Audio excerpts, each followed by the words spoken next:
Ladies and gentlemen, welcome to 4.5 Marks. This is our Magnum Recoil of tonight's show from the Ashes. And man, it's incredible. I didn't know how they're going to go past over the top with the incredible night that was. And I mean, they set the bar higher and higher. I don't know how they do it. I mean, for having all the fallout and whatnot from what it is to now what we've seen tonight, I mean, what do they do next month? You know what I mean? I can't foresee where stories are going. It's just incredible to see how many people can put together an awesome show. Yeah, I mean, it truly is. But let's talk about it. Let's talk about the start of the show. Yeah. We started off the show with Jeremy Jacobs came out for an announcement, calling out the Bulletproof Legacy, which it takes a lot of guts to do something like that. Oh yeah, after all the havoc that they've been wreaking on the locker room and on management, and how many GMs prior to this have been fired. I mean, it's just been absurd. Yeah, absolutely. And Joe Anderson did a good job of trying to control him, keep him in check. But it was hard, and good on Jeremy Jacobs. He came in and he set the law down of what was going to happen tonight. And so, Fowler, he's been the main event for a couple shows for a majority of the year. But now he had to open the show in his triple threat against Duke Cornell and Alan Shepard. Yeah.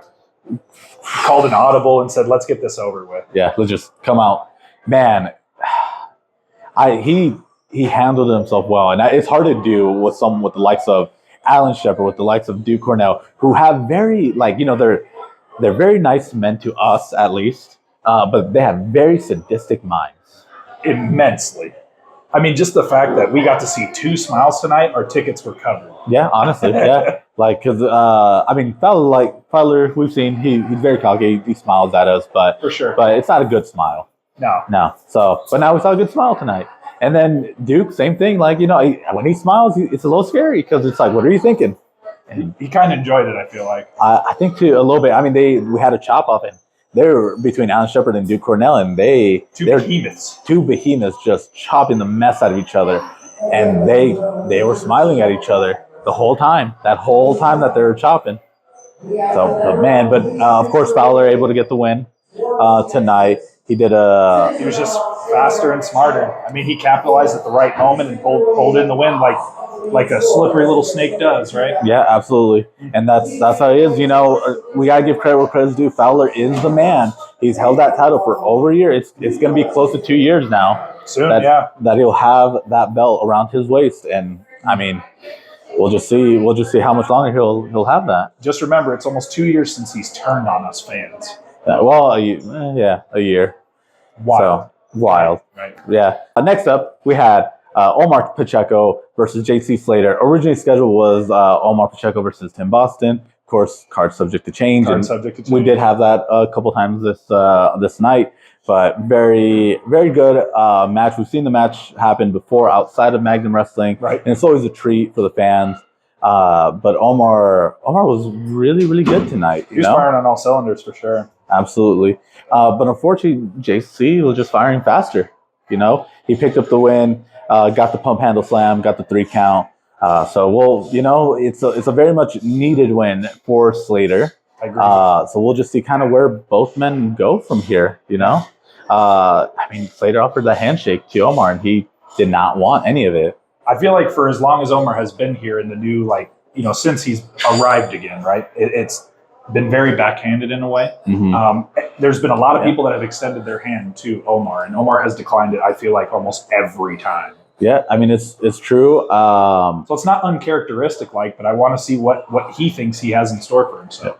Hey, I'm just saying, I think I'm the only one that's gotten a handshake from him in our post-match interview. Yeah, so wow, true. So at least I've earned his respect somehow. But I think I don't know. I can't say, but could be different. I don't know. Maybe it's just his mood on the night. So the next match we had Uriah Upton versus Seto Kabara. Dude. And one thing I wasn't expecting, we really haven't seen much of Lumbermack. True. He's still kind of rehabbing a little bit of an injury, but he was there in Uriah's corner, so it was good to see him. But great match. Yeah, good match. I mean, very fast-paced, very technical on both sides. I mean, Uriah's moveset is just so fun to watch. It is. I don't think there's anybody else in the locker room that wrestles like Uriah. Yeah, I agree. And, Soto Kabara, we haven't seen much of him since we've been coming to Magnum. Definitely learning. Definitely learning. We saw him come back at Over the Top. We had the chance to see him at the Knockout Dragout 2 show, so that was cool. But now we really got to see more of him, and he knows how to pick a body part. Oh, yeah. Technical. Just, picks a body part, wears it down, and just tries to take advantage through needs of beating your opponent senseless. Absolutely. And but the thing is, I think he picked the wrong body part. He was working the arm. Right. With Uriah, Uriah's strength is his speed. And so you got to take out the leg. And so Uriah was really giving him the work up until, again, Slithery Snake. He was able to get that roll-up win over Uriah, which is, kind of a big win. Like, huge win. Uriah's been around. He's been champion several promotions. He's done well for himself here. So that we'll continue to see the growth of Soto Kabara soon. But the interesting thing was Lumbermack not happy. I mean, he kind of just melted. Like, what was he to think? Like, he lost it, started attacking Seto after Seto won cleanly, right? We have to give him his credit where it was due. But for whatever went through Lumbermack's mind, it just was not okay. Yeah, it was not. And he took it out after the bell, just ripped Seto's arm off, basically. I mean, it was pretty nasty, though, the move he did to him. So, Uriah tried to stop him. He tried to get in front of Lumbermack and hey, listen, man, everything's fine. We're okay. Yeah. And Lumbermack was not having it. He tried to console his teammate and ended up getting frustrated and walked off. Nothing else to say. Yeah. So who knows where that goes? I mean, is this the end of Mariah? I don't know. Well, only time will tell.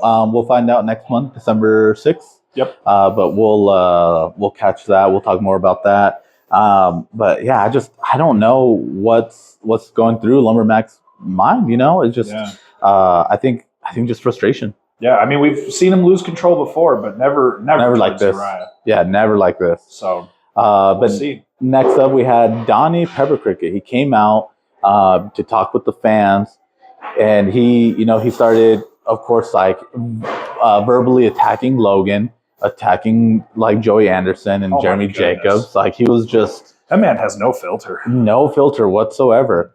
So I don't know what it is with Donnie now. Ever since he turned his back on us, on Tim Boston, what his mindset is. But Jeremy Jacobs was not having any of it. He maybe he kind of gave us an insight on what he thinks it is.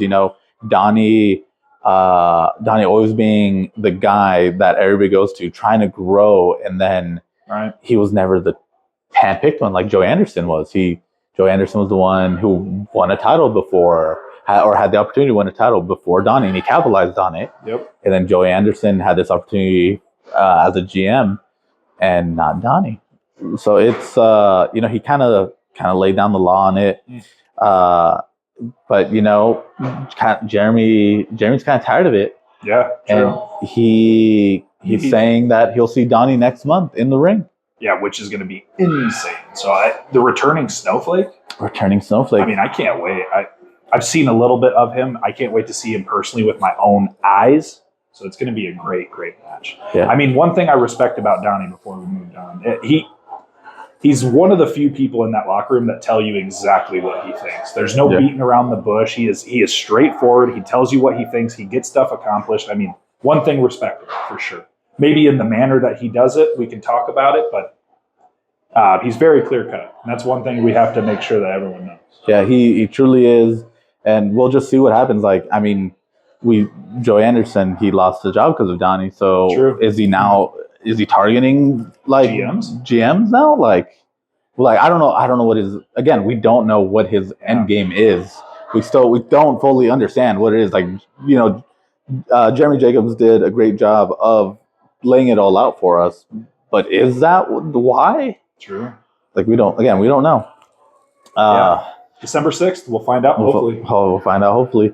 Next match, we had the Magnum tag titles on the line with the Crucible defending their belts against those Tornado Tag. It is the Midwest, by the way. Yeah. Tornado Tag. Tornado Valley. But they faced those damn Coyotes and Royal Flava.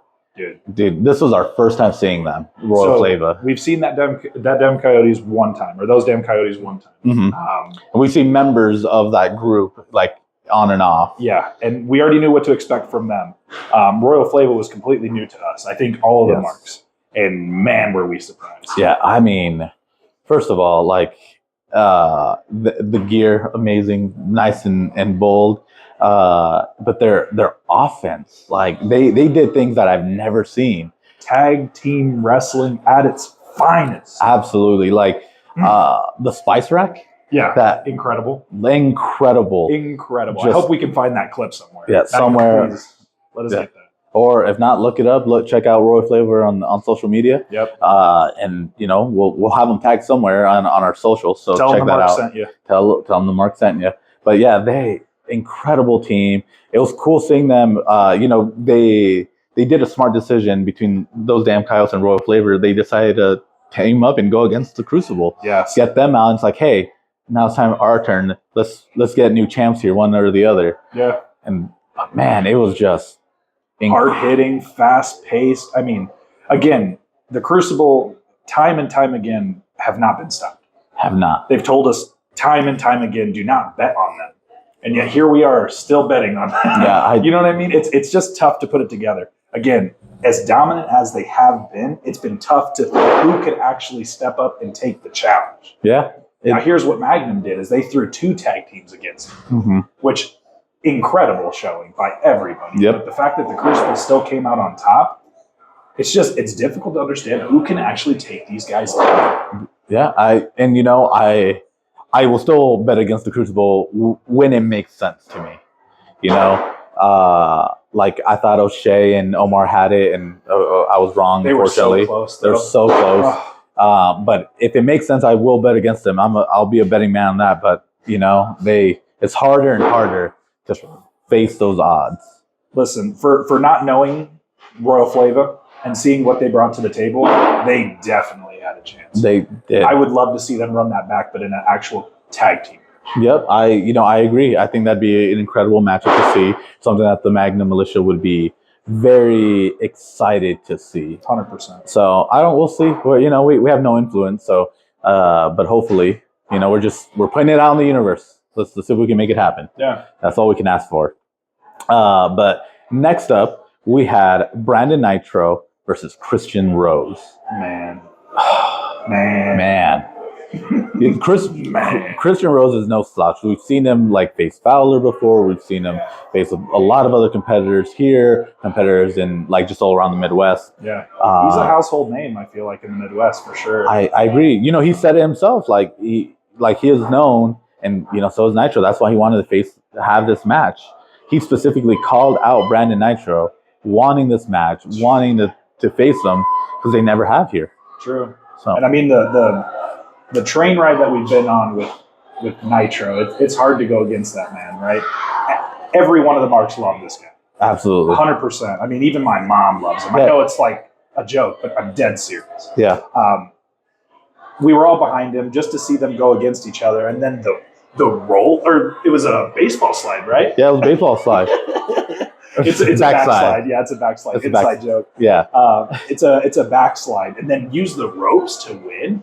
Ref didn't see it. Yeah, that's a veteran move right there. Wow. That comes from years of experience of timing, of being invisible to the ref to get that through. True. So he came up with the victory, Christian Rose, and it's slimy victory. Slimy. But hey, win's a win. Brandon Nitro he was so up there. He was Top Gun champion. And then he got cashed in on, and it's been kind of up and down. And so after this loss, what's next for Brandon Nitro? I'd be interested to see. I mean, we all love him. I think he knows that. But just to see where he goes from here, maybe he starts getting back into the title contention for the Top Gun title. Yeah, I mean, maybe. Who knows? Who knows? Only time will tell. I do think just because of how Christian Rose won, that we need to see it back. I do too. I think we should. But December 6th, we'll find out. We'll find out. Yeah, we don't know. We only know one match for that card? So far, yeah. Yeah, Jeremy Jacobs. and then Donnie. So we'll see. You know, we don't know what the socials. Yeah, stay tuned to social. Follow Magnum. Follow us. We post matches on our story of what gets announced. So but next up, we had Sadie Bell's Open Challenge. Originally scheduled, she was supposed to face Maggie Lee. Due to scheduling conflicts, Maggie Lee was not able to appear. But we got an Open Challenge. It's always exciting because you never know who's going to show up. Yeah. And then you know who did show up? One of your favorite guys. He's so handsome. He's so handsome. And handsome Henry Davis. Man, I'm all flustered trying to think about it. So it was. I like. He has such an incredible offense. He's really good. He's a really good wrestler. But so is Sadie Bell. True. She's fantastic. True. But it's it was a pretty good back and forth there. But at the end of the day, like it's hard to beat like a roll up. You know.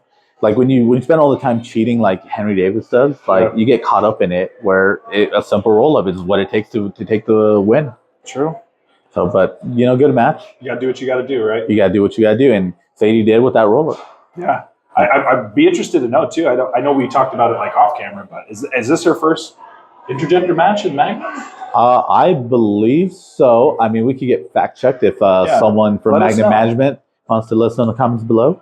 Or if anybody else, any of the Magnum Militia, if you're aware, is this her first intergender match here in Magnum Wrestling? Please let us know. Yeah, let us know. Next match, this was a match I was very excited for because I know both competitors. I see their clips, I see their matches, just because they're so damn good. And Kit Sackett versus Connor Hopkins. And for me personally, these two, they share a lot of similarities. And I think that's what the draw is, or what is so exciting to see them two go against each other, is just to watch them kind of maneuver through the match, but also like trying to one-up each other and then counter. And I mean, there's just so much to look for in this match. It was one of the best matches tonight for sure. Yeah, absolutely. Like you said, there's a lot of similarities, both very technical wrestlers, both very surprising with unpredictable offense, but then super sadistic.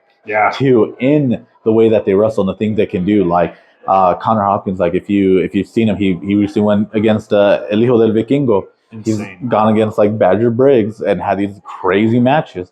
But then so has Kit, like all around. And Kit's he's the fork father for a reason. And eat him up. Like spaghetti. Yeah. So wow. But we saw a lot of matches. Connor Hopkins had, again, what we talked about, that unique offense, just being able to catch Kit, working that leg and those unique movesets. That knee. He really did a damage on that knee. Caught that kick in the corner. He caught Kit's kick and just dropped it. Like, I don't know what that move is called, but man, it was effective for one, and it started his offense. Absolutely. And he capitalized for sure. But hey, it's crazy. It is, and it really disadvantaged the Kit because, he's always moving, he's always on his feet. True. Can't be on your feet if you have a weak knee there. Right. So, but at the end of the day, it's that one split decision that could turn the whole match, and that's what it was for Kit. True. Is he created that opening and got the last call, suplex for a 3 count, so he was able to pick up the win there. But I want to see this match again. I do too. I need to see it one more time. Yeah, I need to see it one more time. So maybe in December. We'll see. We'll see. But now we are at our main event of the evening. Oh man! This was also an audible call by Jeremy. Yep. Since Fowler was started the match, Alvin Falcone versus Nino Hatchet for the Top Gun title, main event of the night. So I struggle with this one. I'm not gonna lie. It's so. I'm just gonna preface that. I know Carlos loves Nino. Like there's no surprise. We're indifferent because Nino's a great wrestler. He's really held up that title in the Top Gun. He's really truly shown what it means to be the Top Gun champion. But he's part of Bulletproof Legacy, and that's a problem. And then we have Alvin Falcone, which we both specifically have an issue with. A big issue. Yeah, not like his chain. No, unfortunately, opposite of his chain. Yep, small chain Falcone. Mm-hmm. But the interesting thing about this match, and I've given credit where credit is due, and I've said time and time again, Falcone is a great wrestler. Like he beat TJ. True. He ended that career of TJ Benson here in Magnum Wrestling. But now, for that, you have to do something different. And we saw that from Nino. Like, I've never seen Nino do a monkey flip. I mean, there's a lot of things I've never seen Nino do tonight. The tope? The tope? The tope was insane, for one. I didn't know Nino could jump, just to be 100% honest with you. So he did the what's it called? The front drop kick, the shotgun drop kick. Superplex? Superplex. We've seen it a couple times. Remember? Oh, well, no, he got the win over Luke Curtis taking it. Right. Yeah. Right. But, well, he took it and reversed it. He reversed it. He reversed that momentum. A little different. But still, it's like, it was a very back and forth match. And, Nino's a very strong guy, and he has such a big presence that I've never noticed someone with a bigger presence than him. Yeah. And we saw that in Alvin Falcone tonight. The athleticism, which surprised me. Yeah. So incredible. There's something about the Midwest where there's all these larger wrestlers that are super agile and do these moves that they shouldn't be able to do. 100%. They should not. And we saw that with Falcone, like high kicks. We had the leg lariat, which is a great offensive move because no one expects it. No one. Long legs, too. Long legs. But we, great back and forth match. There's a couple times where, like, Nino had it. And at the end, they're both down. And Jay Fowler came out trying to get Nino to cheat, use the belt. And Nino refused. Which to me was surprising. I don't know about you. I don't know. I just feel like he's shown signs of it, right? Like it was the Luke Curtis match that kind of put him over, where it was like, I don't need this to win. Yeah. I don't need the chain to win. That's true, And so the fact that he stuck with his guns and stayed true to it, I mean, honestly, it cost him. It did. It cost him. But let's put the spotlight on Fowler. Because if Fowler didn't come out and say, hey, use this, who knows how that match could have ended. Because I feel like Nino had the momentum towards the end there, but it did seem like Fowler stopped it. You are right, because it's that distracting. He went there to help Nino, but he ended up distracting Nino from the greater victory. Right. And now we have a new Top Gun champion in Alvin Falcone. And I do not know how to feel about that. Because we've seen such incredible wrestlers hold that belt. We saw Kit defend that belt time and time again. We saw Brandon Nitro. Had it for a significant amount of time. Went against multiple opponents at the same time. True. Defending it. And we saw Nino, even though he started off cheating, but he still held up what it means to be a Top Gun champion. True. And now we have Alvin Falcone. So who knows what the face of the Top Gun belt's going to look like for the next couple months or however long. Right? Who knows? But all I know, like, again, Falcone's a great wrestler. I hate to admit it. Don't let him hear you. But he is. And we need someone even better. Yeah. And it's tough to say, but we need someone better than TJ to come in. And that's the only way. Yeah. And there's not that many people better than TJ. Because TJ is one of the best. True. So, Falcone took the belt, went back with DeSanti, probably some sort of greasy celebration. I don't know. I would think so. But, the rest of the Crucible came out. There was an argument between Fowler and Nino. Yeah, and Crucible tried to break it up. They were both thrown away. They didn't know what to think about it either. Yeah. And, Nino left on his own. Right. So I don't know what that means for the future Bulletproof Legacy. The Apex? The Crucible, Carlos. Yeah, Carlos is in the balance right now. Custody of Carlos match? Custody of Carlos match. All right. All I have to say to end this is Nino won the over the top. True. He has the opportunity to face Fowler for the title. And, I think he's the one that should be, I think he should be the one, he should take the opportunity. Fowler cost him a belt. Now it's time for Nino to cost Fowler a championship. In my opinion. Eye for an eye. An eye for an eye. They say it makes the whole world go blind. But that's not true. There's going to be one guy with one good eye at the end of it. That could be Nino. Could be Nino. That could be Nino. So, I don't know. I don't know. I don't know. Okay, I can tell.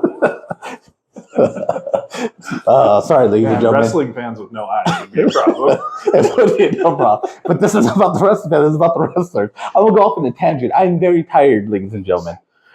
But let's end this here. What are your thoughts? What do you think we'll see next month? What's Logan gonna think? What's Logan gonna think? Because now, he said on the podcast that in December he will have words for DeSanti. But now, what is he gonna say now that Falcone is their Top Gun champion? Right. Like, I don't know how that's gonna be. So let us know in the comments below. Let us know what you guys are gonna think. Let us know your thoughts on tonight's card. Let us know what your favorite part of tonight was. Oh, and don't forget, like share, and subscribe. And Auntie Janine, hit up the icon. He's still waiting. He's uncle and the father. Yeah, there you go. So,